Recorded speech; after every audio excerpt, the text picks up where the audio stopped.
আজকের এই ভিডিওটি শুরু করি আপনাদের একটা খুব স্পেশাল ভিউ দেখিয়ে। আমি আছি জয়সলমেরে একটি ক্যাফেটেরিয়ায়, রুফটপ সেকশন থেকে অসাধারণ সুন্দরভাবে সানসেট দেখা যায়, সোনার কেল্লা দেখা যায় এবং গোটা জয়সলমের সিটির একটা দুর্দান্ত ভিউ আছে। আপনাদের একটু দেখাই। এইটা হচ্ছে দি কাকু ক্যাফে বলে, জয়সলমেরের মূল শহরের মধ্যেই এর অবস্থান। এখান থেকে সব থেকে সুন্দর ব্যাপার যেটা হচ্ছে, সামনে তাকালেই জয়সলমের ফোর্ট বা বাঙালির কাছে সোনার কেল্লা নামে পরিচিত যে দুর্গ, সেই ফোর্ট, এবং এখান থেকে দেখুন গোটা জয়সলমের সিটির একটা দুর্দান্ত ভিউ। আর ওদিকে এই জাস্ট সানসেট হলো।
Hello, good morning everybody. আমি রিতম, আমি তৃষা, এবং আপনাদের অনেক দিন পরে আবারও সবাইকে স্বাগত জানাই আমার এই চ্যানেলের আরেকটা নতুন ব্লগ দেখতে।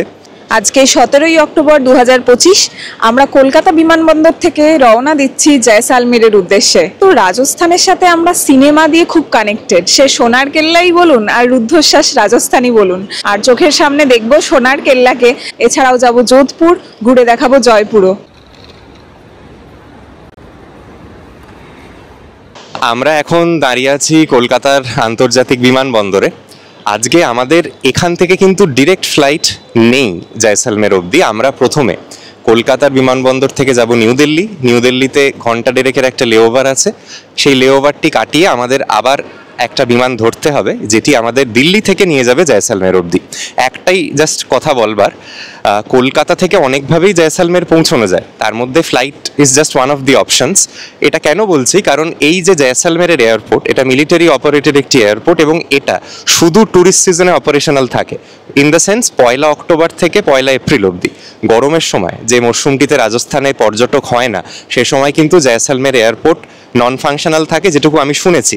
তাই যখন অনলাইনে টিকিট সার্চ করবেন, ওই লিঙ্ক পেজটার মধ্যে যান 1 April two 30th of September, তাহলে কিন্তু হয়তো বিমানবন্দরটার কোনো টিকিটস অ্যাভেলেবেল নাও দেখাতে পারে। সেক্ষেত্রে অপশান হচ্ছে এখান থেকে জয়পুর বা যোধপুর চলে যাওয়া। যোধপুরটা কম্পারেটিভলি কাছে পড়ে। যোধপুর থেকে গাড়ি নিয়ে আপনারা জয়সলমের যেতে পারেন। যারা ট্রেনেও যাচ্ছেন তারাও কলকাতা থেকে, হাওড়া থেকে যোধপুরের ট্রেন ধরে নিয়ে যোধপুর থেকে গাড়ি ভাড়া করে চলে যেতে পারেন সোনার কেল্লার দেশ জয়সলমের।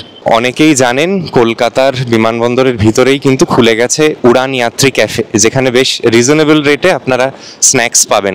আমি এর আগে যতবারই এসছি কোনোদিনই এই উড়ান যাত্রী ক্যাফের কোনো সার্ভিসেস অ্যাভেল করার সুযোগ হয়নি। হঠাৎ চোখে পড়লো ইন্ডিগোর যেটা মানে ব্যাগেজ ড্রপ কাউন্টার, তার একদম পাশেই দেখছি এই উড়ান যাত্রী ক্যাফে।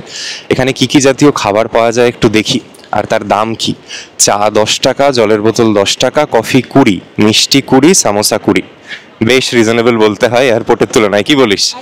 মানে এটা একটা ভীষণ দরকার, মানে একদমই। যে কোনো এয়ারপোর্টে ঢুকেই কফিতে হাত দিলেই 400 টাকা, তো সেটা একদমই তাই। তো এইরকম একটা ছোট মানে সরকারি এটা বলা যায়, তো থাকলে খুবই সুবিধা।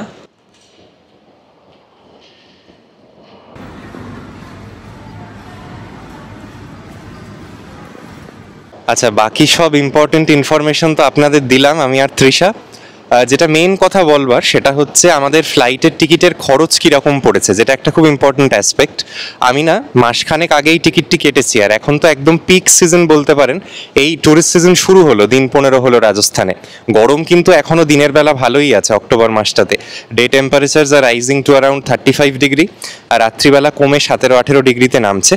যাই হোক, আমরা এই সময় যে ফ্লিপকার্টের অফার দিয়ে টিকিট কাটলাম, আমাদের প্রতিজন টিকিট পড়েছে অ্যাপ্রক্সিমেটলি 9,500 টাকা মতো। এই ভাড়াটা আমি তো অনেক দিন ধরে ট্র্যাক করছি, মানে ভায়া নিউ দিল্লি জয়সালমেরের কলকাতা থেকে বিমানের ভাড়াটা ঘোরাফেরা করে 8 থেকে 10,000 প্রতিজনের মধ্যে। এবার যেরকম বললাম, কলকাতা থেকে সরাসরি ফ্লাইট একমাত্র জয়পুরেরই আছে, যোধপুরও কিন্তু ওয়ান স্টপ হয়েই যেতে হয়। তো আপনি যদি যোধপুরও যাবেন ভাবেন, ইভেনচুয়ালি আবার সেখান থেকে গাড়ি নিতে হবে, সেখানে যা খরচ পড়বে আর যা হ্যাপা পড়বে, তার থেকে ভালো আমরা সরাসরি জয়সালমের পৌঁছে যাচ্ছি এখানে। এবার টাইমিংয়ের ব্যাপারটা বলে দিই, আমাদের 6:25-এ প্রথমে নিউ দিল্লির বিমান, আশা করি দু ঘন্টা 15 মিনিটের মধ্যে আমরা দিল্লি পৌঁছে যাব। সেখানের একটা ছোট্ট লেওভার, তারপরে মানে দিল্লি টু জয়সালমেরের ফ্লাইটটার প্রজেক্টেড টাইম দেখলাম ঘন্টা দেড়েক নেয় আর কি পৌঁছতে। তো আশা করি 12:30-1টার মধ্যে আমরা কিন্তু জয়সালমেরের বিমানবন্দরে পৌঁছে যাব। আপনাদের সাথে আমাদের আইটিনারিটা একটু শর্টে শেয়ার করি। আমরা প্রথম যাচ্ছি জয়সালমের, সেখানে দুদিন থেকে আমরা চলে যাব যোধপুরে এবং সেখানেও আমাদের থাকা দুদিন। তারপরে আমরা ব্যাক করছি জয়পুরে, দুদিনের জন্য থাকবো এবং সেখান থেকে আমরা ডিরেক্টলি ফিরে আসবো কলকাতায়। 23rd-এর মর্নিংয়ে আমাদের ফ্লাইট আছে কলকাতার জন্য। লাস্ট বোধহয় মাস 3 ধরে এই কমেন্টটা এতবার পেয়েছি যে রিতম তোমরা কি আর ওয়েস্ট বেঙ্গলের বাইরে গিয়ে ব্লগ করবে না। আসলে বিষয়টা ঠিক এরকম নয়। ওয়েস্ট বেঙ্গলে অবশ্যই আমার ঘুরতে ভালো লাগে, আমি যদি পারি তো আমার সারা জীবনই নর্থ বেঙ্গলে কাটিয়ে দিই।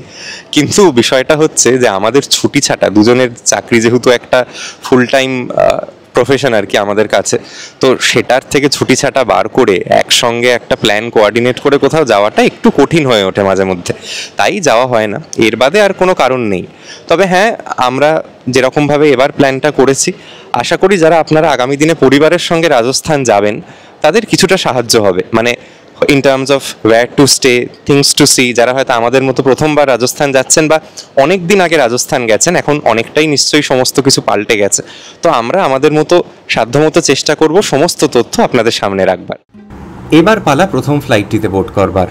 কলকাতা বিমানবন্দর থেকে নিউ দিল্লির ইন্টারন্যাশনাল এয়ারপোর্টের জন্য আমাদের এই ফার্স্ট বিমানটি ছিল। ডিপার্চার টাইম সকাল 6:25, অ্যাপ্রক্সিমেটলি ফ্লাইং টাইম 2 ঘন্টা মতো। এই ফ্লাইটটিতে উঠে এবার নজরে পড়ল ইন্ডিগোর এই নতুন স্ট্রেচ সিটসগুলো, যার ভাড়া শুরু হচ্ছে প্রায় 12,000 টাকা থেকে। এটা ইন্ডিগোর প্রিমিয়াম ইকোনমি সেকশন বলতে পারেন। বেশ কমফোর্টেবল সিটস, তবে যেটুকু নোটিস করলাম আমাদের এই কলকাতা থেকে নিউ দিল্লির এই যে সার্কিটটিতে আমরা ফ্লাই করলাম, তাতে এই স্ট্রেচ সিটসের একটাও ভরেনি, খালিই ছিল। জানি না কারা ব্যবহার করে থাকেন। তবে সবথেকে ইম্পর্ট্যান্ট পার্ট যেটা এবং সবথেকে আনন্দদায়ক যে পার্টটা, সেটা হচ্ছে আমার খুব ভালো মতো ধারণা ছিল অক্টোবর মাসে আকাশ পরিষ্কার থাকে। কলকাতা থেকে নিউ দিল্লি যখন যাবেন, ডান দিকের যে কোনো উইন্ডো সিটে যদি আপনারা বসেন, তাহলে কিন্তু এই গোটা জার্নিটায় অপূর্ব সুন্দরভাবে হিমালয়াস দেখতে দেখতে যেতে পারবেন। আমাদের ফ্লাইট ছাড়ার এই মিনিট 15-20 পর থেকেই শুরু হলো হিমালয় দেখতে পাওয়া। যত আমরা নিউ দিল্লির কাছে এগোতে থাকলাম, মনে হচ্ছিল যেন সেই প্লেনে বসে কাঞ্চনজঙ্ঘা দেখবার মতো একটা অনুভূতি। অসাধারণ সুন্দর ভিউ ছিল। এইটুকু টিপ দিয়ে রাখলাম, যারা আগামী দিনে কলকাতা থেকে নিউ দিল্লি ভোরবেলার কোনো ফ্লাইটে যাবেন, যেরকম আমরা যাচ্ছিলাম, অবশ্যই ডান দিকের একটা উইন্ডো সিট নিজেদের জন্য আলাদা করে রাখবেন। এটুকু কথা দিতে পারি, হিমালয়ের এই ভিউ দেখে আপনাদের মন ভালো হয়ে যাবে।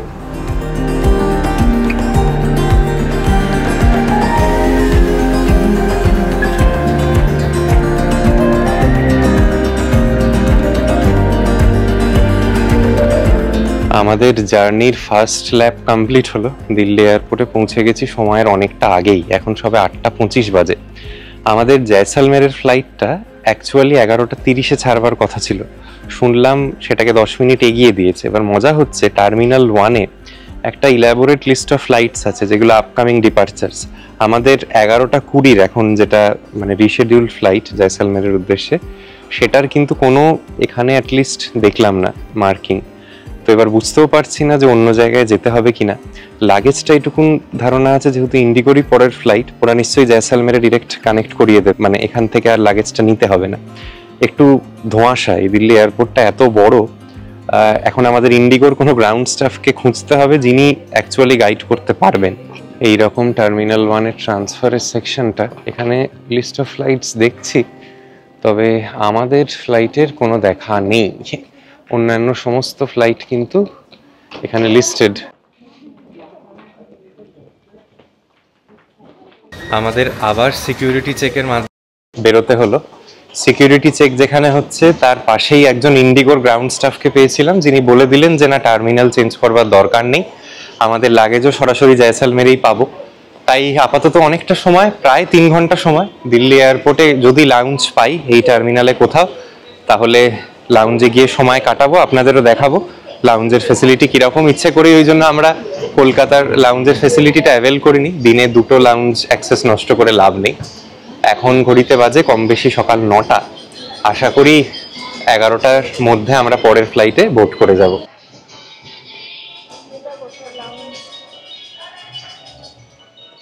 দিল্লির এই টার্মিনাল 1-এ প্রচুর দোকানপালা, এদিকে দেখছি একটা স্পাইর ফেসিলিটিও আছে, আর এখানে বেশ সুন্দর বসবার জায়গা আছে। অনেকের তো অনেক লং ওয়েটিং টাইম থাকে, প্রায় শুয়েই পড়তে পারেন আর কি। এখানে মোবাইল চার্জিং পয়েন্টস থেকে শুরু করে সমস্ত মডার্ন ফেসিলিটিস পাবে।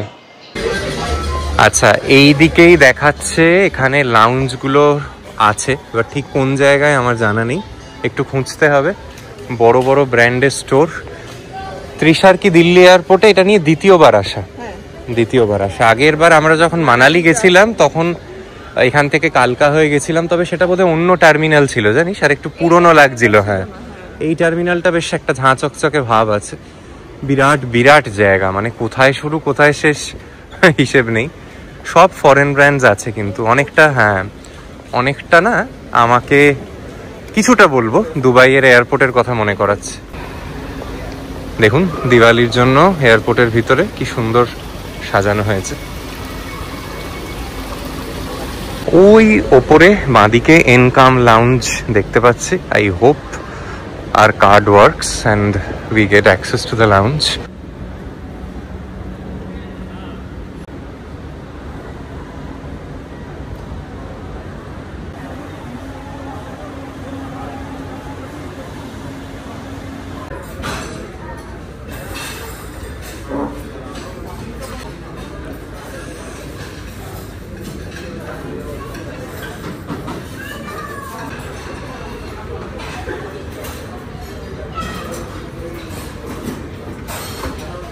বসে গেলাম এনকাম লাউঞ্জে। আজকে কিন্তু অ্যাক্সেস নিয়ে খুব একটা কোনো প্রবলেম হয়নি, আমার অ্যামেক্স কার্ড এখানে চললো। প্রচুর ভিড়, মানে লাউঞ্জটা আপনাদের একটু ঘুরিয়ে দেখাই বুঝতে পারবেন। প্রায় কোনো সিটই খালি নেই, কোথাও গিজ করছে লোক। আর এটা এখন একটা বিজি টাইম, বুঝতেই পারছেন, সকাল 9টা সাড়ে 9টার সময়। প্রচুর মানুষজন এসছেন খাওয়া দাওয়া করতে।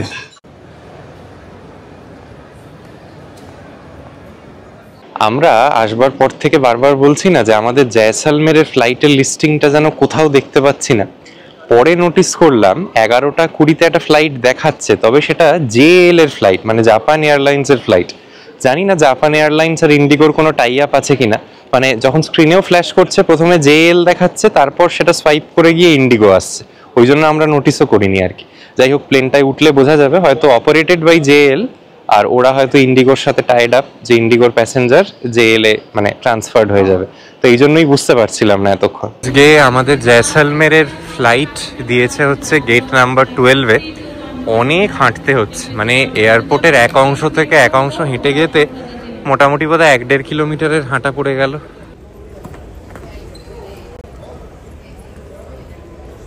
দু একটা ছোট্ট ইনফরমেশন মনে হলো আপনাদের সঙ্গে শেয়ার করে রাখা দরকার।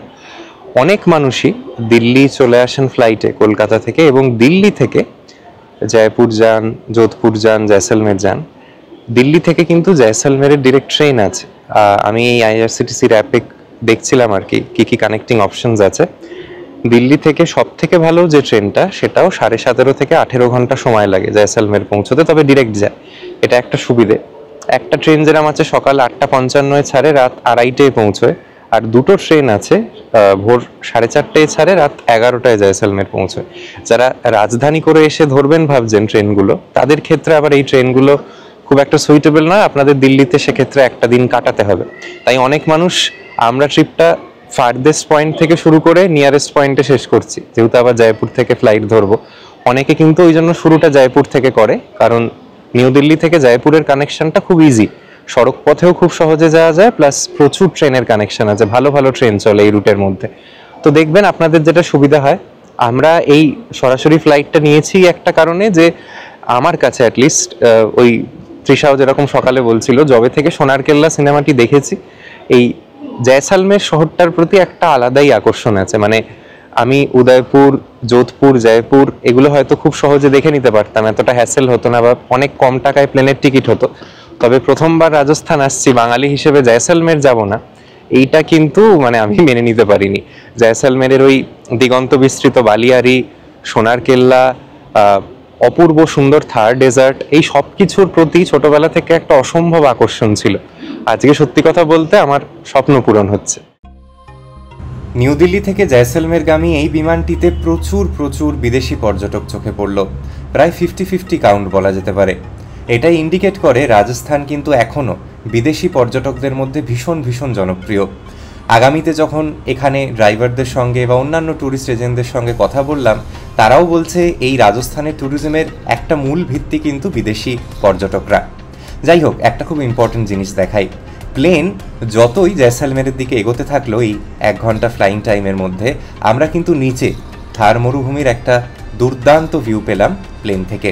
জয়সালমের এয়ারপোর্টটি একটি ডিফেন্স এয়ারপোর্ট, তাই এয়ারপোর্টে ল্যান্ডিংয়ের কোনো দৃশ্য বা এয়ারপোর্টের ভিতরেরও কোনো কিছু দেখানো সম্ভব নয় এই ভিডিওটিতে।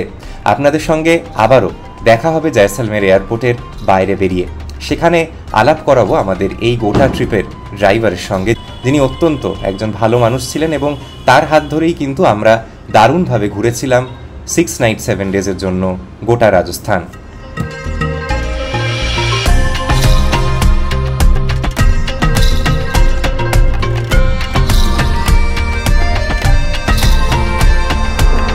এই পিছনে ফেলে এলাম জয়সালমের এয়ারপোর্টকে। এয়ারপোর্টের ভিতরে এবং কোনো জায়গাতেই কোনো রকম ভিডিওগ্রাফি, ফটোগ্রাফি অ্যালাউড নয়, কারণ এটা একটি ডিফেন্স এয়ারপোর্ট। যাই হোক, এরকম কিছুটা বেসিক ফেসিলিটিস, মানে গেটিং দ্য জব ডান, এর বেশি আর কী বা চাই। তবে এখানে একটা তীব্র গরম, মানে লু বইছে লিটারেলি। এখন ঘড়ি বলছে এখানে টেম্পারেচার হচ্ছে 32-33 ডিগ্রি মতো, অসম্ভব গরম।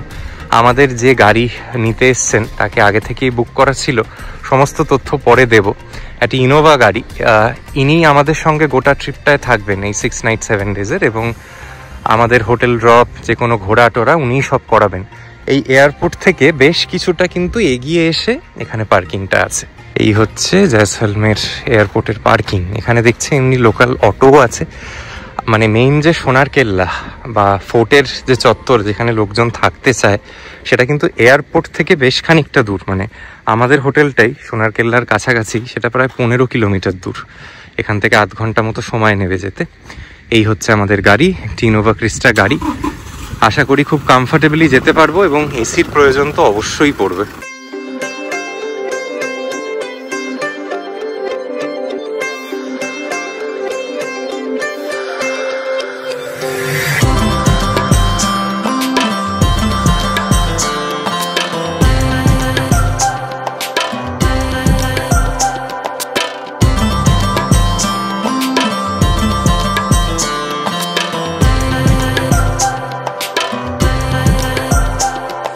কথা বলতে বলতে আমরা কিন্তু জয়সালমের সিটির মধ্যে প্রবেশ করে গেছি।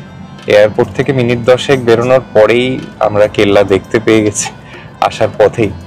রাস্তা ভালো, একটু ন্যারো সিটি এরিয়াতে, বাট কোনো অসুবিধের কিছু হচ্ছে না, খুব একটা ঘিঞ্জি ভিড়ভাড়টা একেবারেই নয়।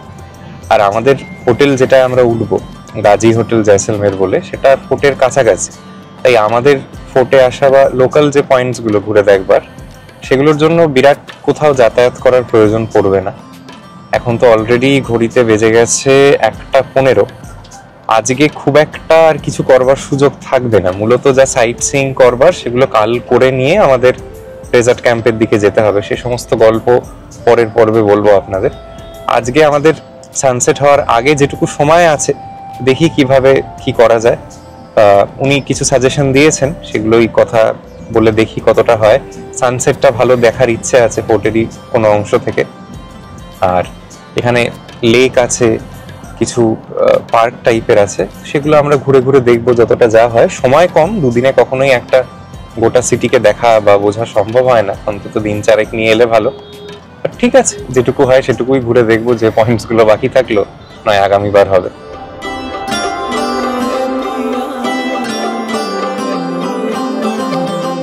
পৌঁছে গেছি হোটেলে। এই সামনে ডান দিকে গাজী হোটেলের সিম্বল দেখতে পাচ্ছি। আসার পথে যে কটা হোটেল দেখলাম সবগুলোই মিনি প্যালেস টাইপেরই দেখতে। এগুলো কোনোটাই প্যালেস নয়, জাস্ট বাইরের ডেকোরটা এরকম, ভিতরগুলো লাইক এনি আদার হোটেল রুমই হবে।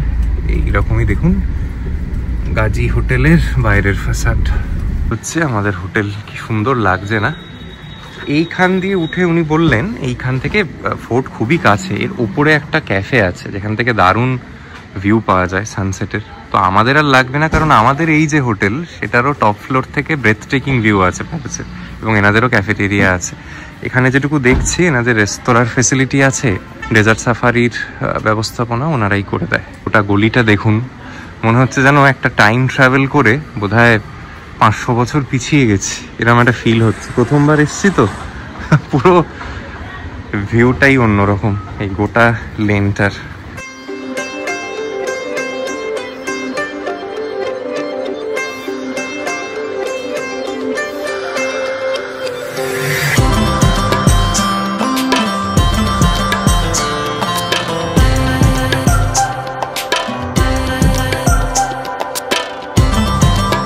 রিসেপশন এরিয়াটা বেশ সুন্দরভাবে সাজানো। এখানটাও দেখুন এত সুন্দর অ্যাস্থেটিক্যালি ডেকোরেটেড, খুব হাইলি রেটেড একটা হোটেল। যদিও খুব বাজেট স্টে, মানে একেবারেই প্রিমিয়াম বা লাক্সারি নয়, কিন্তু যারা এসছেন বা থেকেছেন কারুর আজ অব্দি এখানে কোনো বাজে রেটিং আমার তো চোখে পড়লো না। এইরকম কমন স্পেস দেখুন। আর এই হচ্ছে আমাদের রুম। আচ্ছা, আমাদের না চাওয়ার পরেও কিন্তু ওনারা আমাদের একটা ফ্যামিলি রুমে আপগ্রেড করে দিয়েছে। আমাদের ডিলাক্স রুমে বুকিং ছিল, এটা হচ্ছে এই হোটেলের রুম নাম্বার 201। কি অসাধারণ সুন্দরভাবে সাজানো দেখুন, এসেই মনটা ভালো হয়ে গেছে। যদিও এই ঘরটারও যা আয়তন, আমি বলবো 2 থেকে 3 জনই কিন্তু ঠিক মতো থাকা যায়, তার বেশি হলে একটু অবশ্যই গাদাগাদি হবে। চলুন রুম ট্যুরটা আপনাদের দিয়ে নিই, কারণ সত্যি দেখাবার মতো একটি রুম।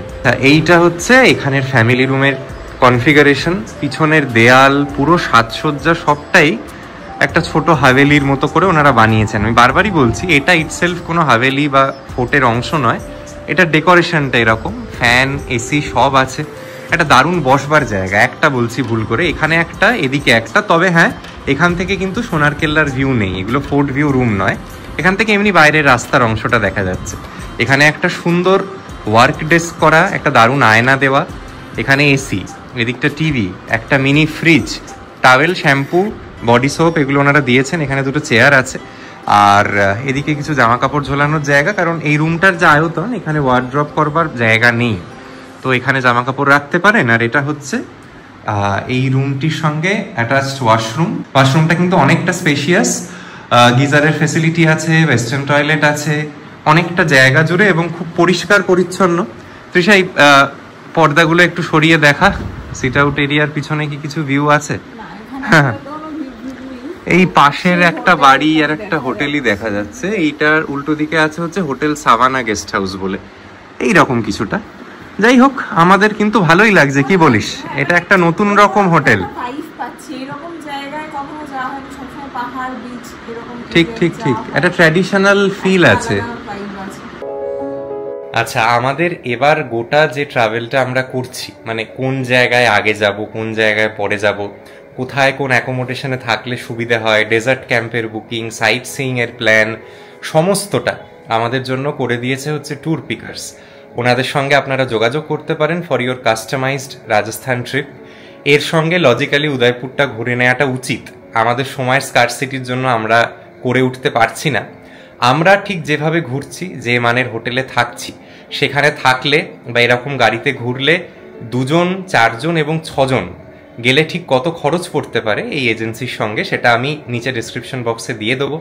এবার যাচ্ছি খাওয়া দাওয়া করতে। 3 তলায় ওনাদের রুফটপ ক্যাফেটেরিয়া আছে, প্রতিটি ফ্লোরই কিন্তু খুব সুন্দরভাবে সাজানো দেখুন। আরও একটা তলা উপরে যেতে হবে। এইটা হচ্ছে ওনাদের রুফটপ এরিয়া, এবং এখান থেকেই সোনার কেল্লা দেখা যাচ্ছে, সেই মুঘলের সোনার কেল্লা। এই দেখুন, হিয়ার ইট ইজ আমাদের সামনে। এখন তো রোদ, গরম লাগছে, এদিকটা ছাওয়ার মধ্যেও খানিক বসবার জায়গা অবশ্যই আছে, মূলত দেখছি সেটাই ভালো হবে। এখন বড্ড রোদ, আর এখান থেকে কিন্তু গোটা জয়সালমের সিটিরই খুব সুন্দর ভিউ আছে এই ছাদটা থেকে।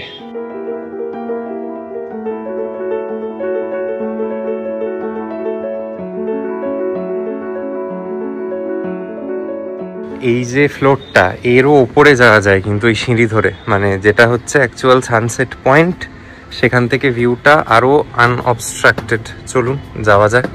এইটা হচ্ছে টপমোস্ট ফ্লোর। এখানে যদিও বসবার জায়গা অত ভালো নেই, বাট খুব সুন্দর সোনার কেল্লার ভিউটা আছে। দারুণ দারুণ, পুরো সিটিটা দারুণ দেখা যাচ্ছে।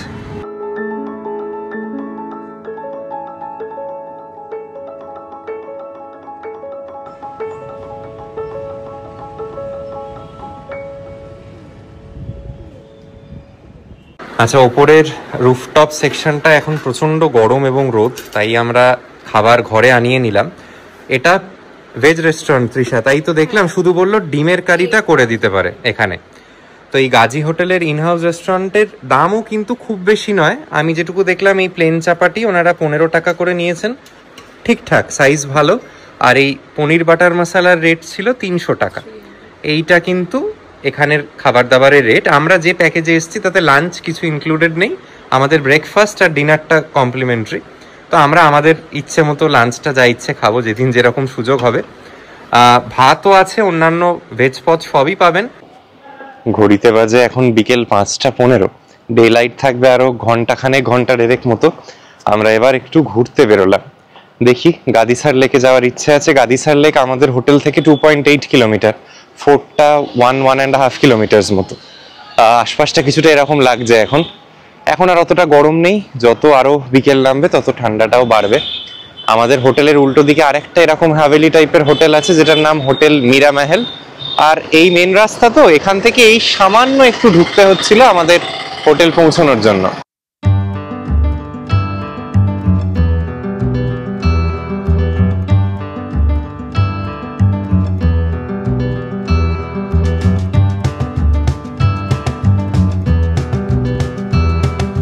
এইটা হচ্ছে গাদিসার লেকের কমপ্লেক্স।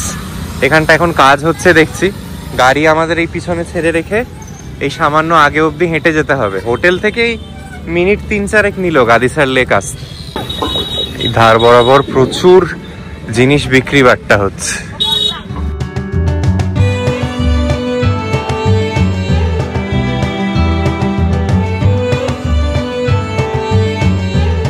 এগুলো কত করে দাম বলছে? 200 কি জোড়ি।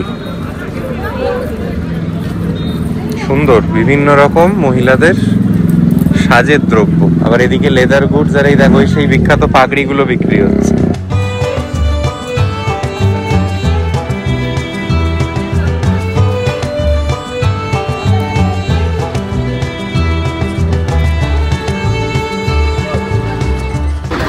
রিসা এসে হাতে খড়ি করে নিয়েছে কেনাকাটিতে। তোর ওই 2 জোড়া চুড়ি 150 টাকা নিল তো। আমার মনে হচ্ছে 100 বললেও দিয়ে দিত। প্রচুর দরাদরি করতে হবে। এই আমার সামনে গাদিসার লেক, সুন্দর লাগছে কিন্তু। বিকেলে না 4:30-5টার পর থেকে পরিবেশটা অত্যন্ত মনোরম। এই গাদিসার লেকটি 14th সেঞ্চুরি নাগাদ বানানো, এবং সেই সময় এটিকে একটি রেইন ওয়াটার কনজারভেশন রিসোর্স হিসেবে বানানো হয়েছিল। দেখি কি অবস্থায় আছে এখন।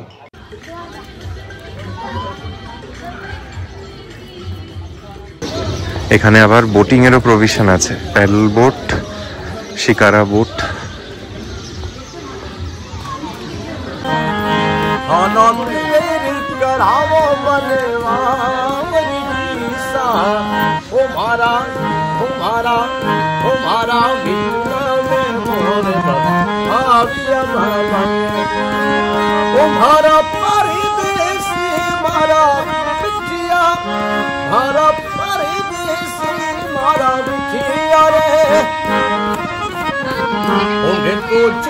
थोड़ी जादुरी घनी बावट सा तुम्हारा तुम्हारा तुम्हारा मिटिया में मोर भाविया थे अनो मन तन सकर सतनो तासरो अनो कर सा मन ढेरी मनवारी सा तुम्हारा तुम्हारा गिंदा में मोर भाविया ভালো।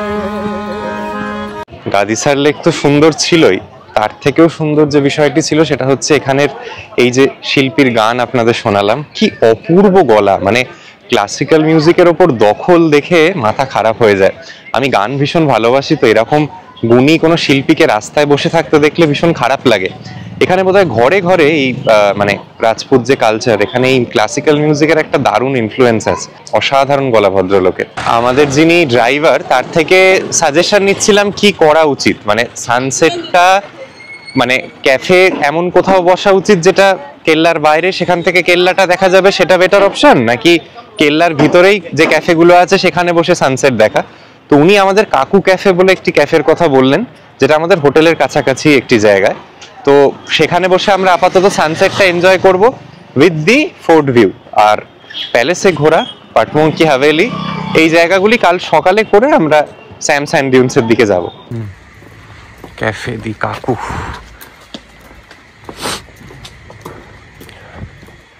এখানে বিভিন্ন দেশের পর্যটক আসে বলে ইউরোপের বিভিন্ন কান্ট্রির কিলোমিটারের দূরত্ব দেয়া। স্পেন এখান থেকে ৭,৯৩৭ কিলোমিটার দূরে। বাহ বাহ বাহ, ক্যাফেটার অ্যাম্বিয়েন্স বড়ই ভালো। ওয়াও, অসাধারণ, জাস্ট অসাধারণ। এই সামনে সোনার কেল্লা, এখানে এত সুন্দর বসবার জায়গা, আর ওই দিকে সানসেট হচ্ছে দেখুন। চট করে দেখিয়ে নি, বিকজ আর বেশি সময় নেই।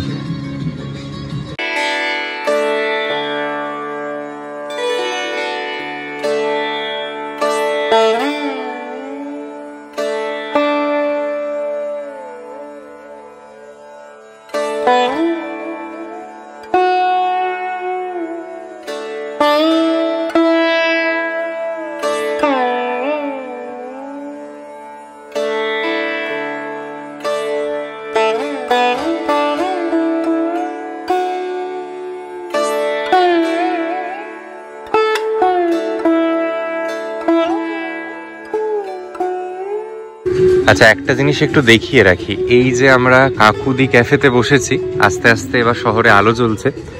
যারা একটু ভালো কস্টলি হোটেল বা প্রিমিয়াম স্টে চাইছেন, এই কাকুদি ক্যাফের পাশেই হোটেল দি দুর্জায়গার বলে এই হোটেলের ব্যালকনি বা ছাদ, এখান থেকে সোজা তাকালে কিন্তু সোনার কেল্লাটা দেখা যাচ্ছে।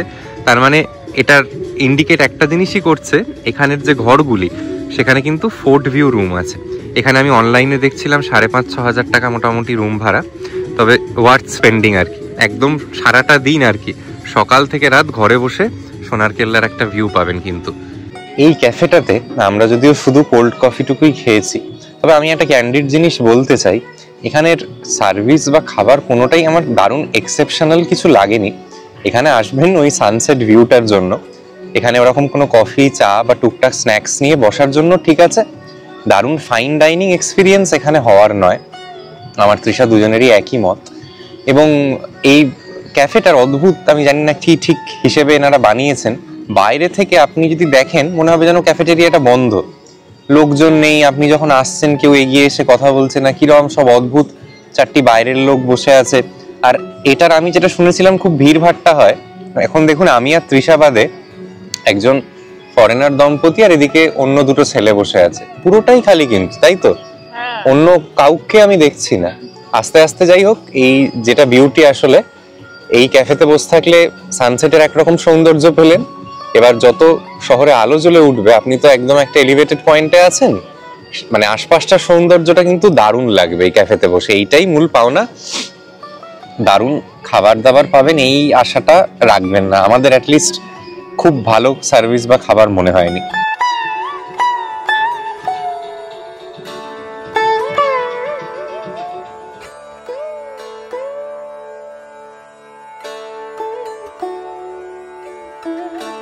দেখুন, জয়সালমের সিটিতে সন্ধে নেমে গেছে, আকাশটা যেন আলতা রঙে রাঙা, অপূর্ব সুন্দর লাগছে। আর এদিকে সোনার কেল্লাতে আলো জ্বলে গেছে। ক্যাফেটেরিয়ার যে যে জায়গাগুলিতে গেস্ট এসছে সেখানে ওনারা ছোট ছোট করে দুটো ক্যান্ডেল জ্বালিয়ে দিয়েছে, আমাদের টেবিলেও দিয়েছে। আরো ভালো লাগছে যেন রাত্রিবেলা। আমাকে অনেকে বলছিলেন যে সকালের ভিউটা থেকেও রাতের ভিউটা আরো ব্রেথ টেকিং হবে। আমাদের যে হোটেলটা গাজী হোটেল বলে, সেখানেরও কিন্তু ক্যাফেটেরিয়া থেকে এখনই একই রকম সুন্দরটা লাগবে। আর ওয়েদারটা এখন অনেকটা প্লেজেন্ট, গরম একেবারেই লাগছে না, খুব সুন্দর আশপাশটা। এবার পালা আজকের এই ভিডিওটিকে শেষ করবার। আশা করি আমার সঙ্গে গোল্ডেন সিটি জয়সালমের ঘুরে আপনারা এনজয় করেছেন। যদি আজকের কাজ ভালো লেগে থাকে তাহলে অবশ্যই ভিডিওটিতে একটি লাইক দেবেন এবং আমার এই চ্যানেলটি সাবস্ক্রাইব করে যাবেন, তাহলে এই রাজস্থান ট্রাভেল সিরিজের আগামী পর্বের নোটিফিকেশন পেতে থাকবেন আপনাদের মোবাইল স্ক্রিনে।